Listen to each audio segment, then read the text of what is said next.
Hello বন্ধুরা, আপনাদেরকে স্বাগতম আমার চ্যানেলে। আমি আজকে ডাল দিয়ে ফল রান্না করে দেখাবো। সুন্দর করে দেখুন, আমি ফলটা প্রথমে কেটে নিয়েছি, এভাবে আপনারাও কেটে নেবেন।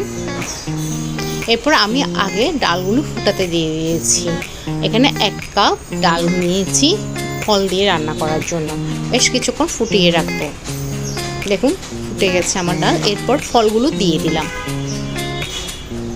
একটু হালকা নেড়ে চেড়ে দিচ্ছি, অল্প পানি দেব। এরপর হলুদ 1 চামচ হলুদের গুঁড়া, 1 চামচ মরিচের গুঁড়া, 1 চামচ জিরার গুঁড়া, 1 চামচ লবণ দিয়ে ভালো করে ফুটাতে দেব।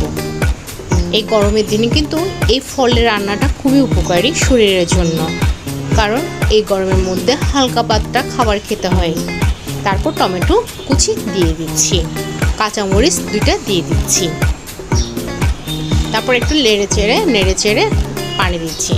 এবার তেলের মধ্যে পেঁয়াজ ছেড়ে দিলাম, তারপর ফল আর ডাল দিয়ে দিলাম এবং ধনিয়া পাতা দিয়ে নামিয়ে রাখলাম।